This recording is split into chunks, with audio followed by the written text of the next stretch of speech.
Good evening and welcome to Creative Sydney and the Do-It-Yourself Worlds panel. Thanks very much for coming out tonight on a Friday night. Great to have you all here in the Opera House. My name is Ross Harley. I'm the head of the School of Media Arts at the College of Fine Arts at the University of New South Wales.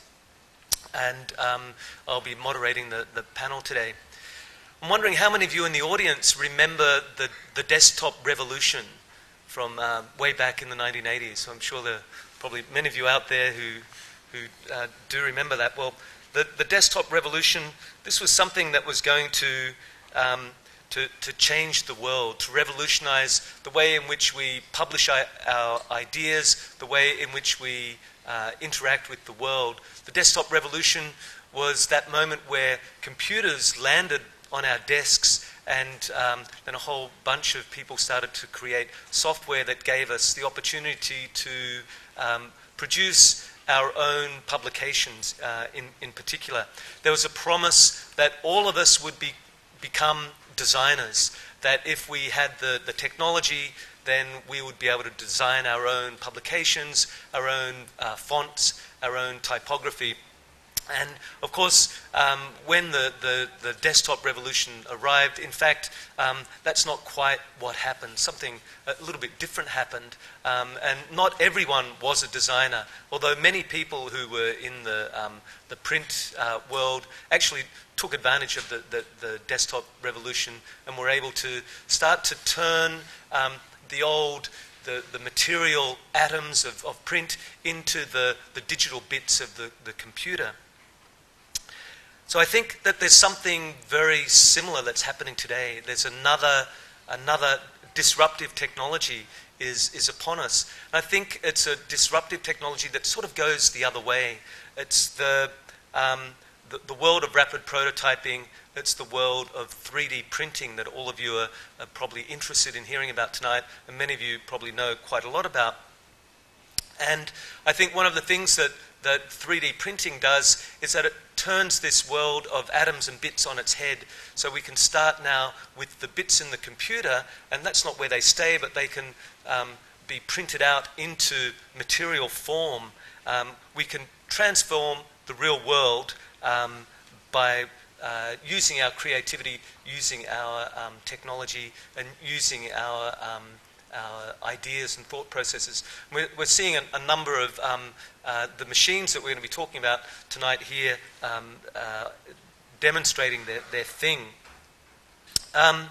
So at the same time as we have this transformation of the bits to atoms and atoms to bits, I think we also have a promise that often comes with these new disruptive changes, that there'll be some kind of democratization of whatever the process is that we're involved in. So we might think about citizen engineers or citizen designers in the same way that we've thought about citizen journalists or citizen media. Could this lead, in the same way that journalism has been shaken up and turned on its head, could the sorts of changes that we're seeing in the world of technology now also lead to the democratization of product design? And in many ways, we already live in a world of custom culture and personal settings, of personal media, mobile devices, and so on. This is a world that's fueled in many ways by the culture of open source and the possibility that many of us have to collaborate with others, to share not just our ideas, but the very blueprints for those ideas. So if we have this culture of collaboration, of sharing, of the digital realm that can now find its expression in material forms, what does that mean for those of us who are at work in the field of design and in media and the rest of culture? One thing's certain, and that is the fact that rapid prototyping and 3D printing is here to stay, and it's going to change the way in which we make things. We're not quite sure how that's going to play out, and we have a number of people here today to try and tease out some of those ideas.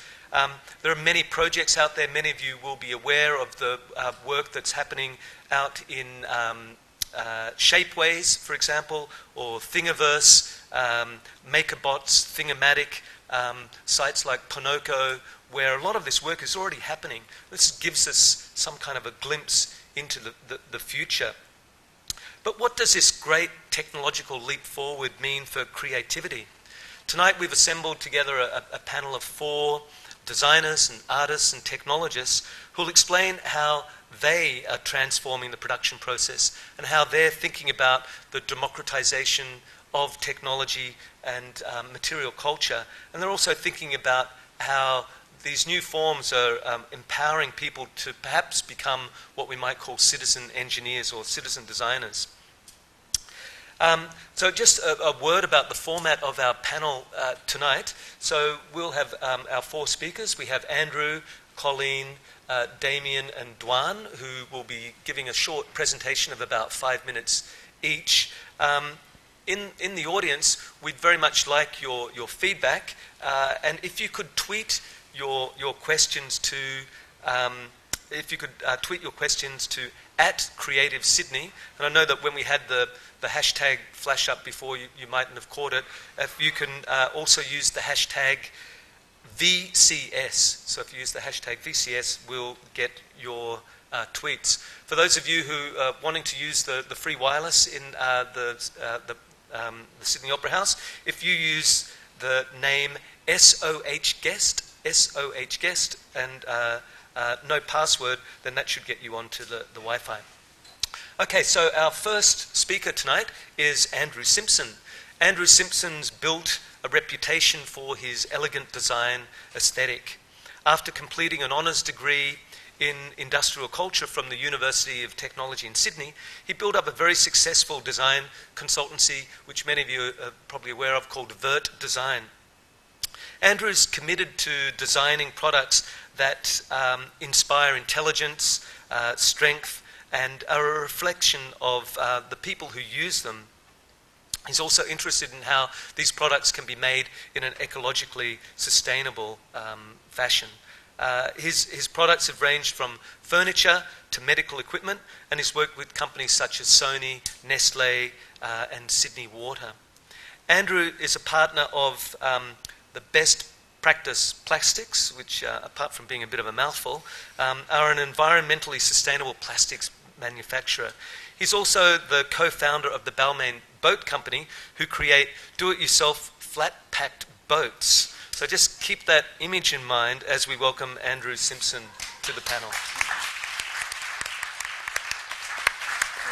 Thanks, Ross. That was a great warm-up to the speech. I'll start. So, Andrew Simpson. So these are my 2 websites. I'll do some gratuitous self-promotion. Go to theirdesign.com.au or thebalmainboatcompany.com.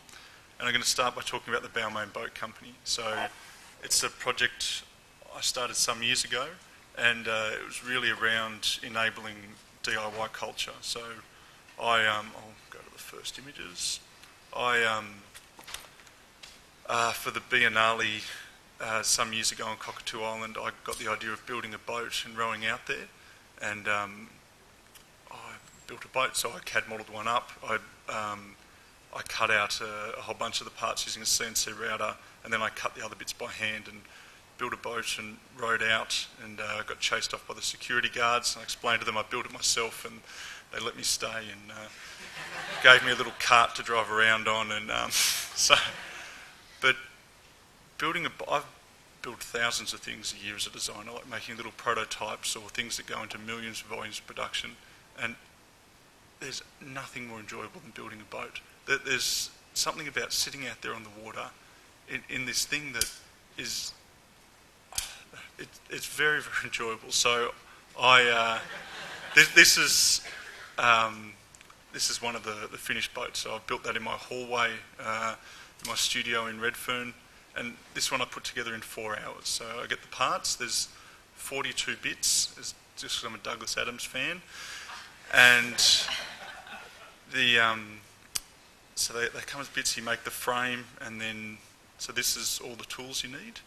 You get a hammer, some glue, some paddle pop sticks, and this is a friend of mine, Nicole's still putting one together. She's a digital marketer and a very intelligent woman, but maybe not a great handy person. And so we set the challenge that if Nicole can build it, anybody can build it. And to her own tribute, she built one. She rowed out to Cockatoo Island. It didn't sink.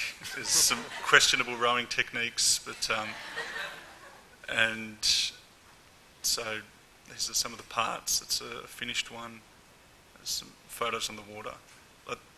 So I guess I wanted to talk about the boat. It's not cutting edge technology. You know, CNC cutting is pretty old fashioned now, but I think this is something I'd love to bring to people, to engage them with building something with their hands again, and in a way that it seems like a big project. You know, building a boat is something that somehow seems like a hard thing to do, and people say, well, won't it sink, won't it? And it's really achievable. I've made it very, very simple. You know, it's if you can hammer a nail and ice a cake, then you can do this. And so the motto I've been running with is, we make dads look like legends. You know, you can sort of get this as a kid, and you can't stuff it up. You know, and through the design process, I was thinking about, what does the person actually look like while they're doing this? You know, how do they hold it? Is it too awkward? Do they look clumsy? So Balmain Boat Company, that's that one.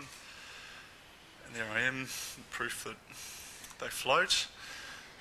And so I guess there's people here who are going to talk a lot more sophisticatedly about more sophistication about 3D printing, but I'm an end user, so I've been getting rapid prototypes made for maybe 10 years now.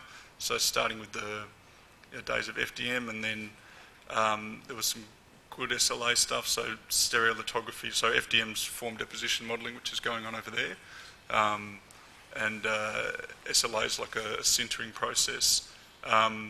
So I've been using this for large projects, you know, for injection moulded projects. As Ross mentioned, I am partner in injection moulding firms, so we create very expensive tools and mass produce objects. So we're prepared to spend a lot of money on prototypes to make sure everything's right, and we're not going to get any mistakes. So I've been using this process for years, but just recently the price has come down dramatically, and that's partly due to the shapeways, which you'll hear about later, which makes it much more accessible. So we've been using this thing for all sorts of fun now.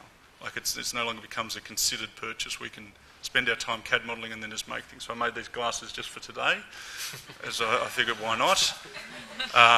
Is my friend Billy, and she's devastated that I've shown this. So there's some different styles we've played with. The ones at the top were the ones I really wanted, but shapeways are so popular now that the lead time has gone right out. So Sorry. Give me the order number and I'll make it happen for you. So this is just fun. I've ordered these today. I had an idea at lunchtime, you know, with pencil behind my ear. I thought, oh well, I'll make those. This is a phone I made. I made this a couple of weeks ago. So you get cancer now officially from mobile phones.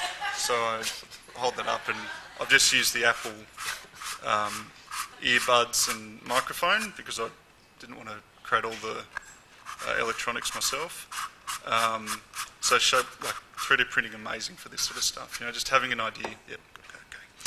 Okay. But this is a whole bunch of stuff that people are making. Like if you look online at what people are making, a lot of it's rubbish. Like it's little figurines, it's rings, so I guess I just wanted to raise this to say, just because people can make stuff using this amazing technology, maybe they shouldn't be. And talk about the RepRap. I've run out of time, haven't I, Jess? No, okay. So RepRap, there's one over here, or a version of, over here working. So this is like public domain 3D printing. So a whole bunch of guys developed this. They took what is, I think, is the cutting edge technology, and they democratized it. So they worked out the systems themselves. They put it all online. The parts are available. You could make what they called a rep strap, which was you got one end made it out of timber, and then you use that one to make a rep wrap. Amazing, like what these guys are doing, really exciting, but it's not as easy as it seems. So this one over here is a company called rapman.com, and they'll provide the kit for you. So they take all that knowledge that's happened in the public domain and they've commercialised it in a way that you can actually get it out of the box and use it. So I've tried to make rep wraps on a couple of occasions, not to great success. So Andrew, what are we making over here? Can you tell us a little bit? We're making a helix, similar to this black helix here. And we're making that shape because it's hollow, so it can be made quickly and it looks impressive. So there's other ones you can get, like a MakerBot. So it's all, the things that's exciting about it to me are they're using the technologies in which they're making. So these are laser cut parts which are used to make a 3D printer. So it's using prototype technology to make a prototyping machine. So even though it's sort of done in a reasonably agricultural way, it's sort of it seems like stuff from the future, like robots making robots. Yeah. So it's some printing, some different printing, and some more self-promotion.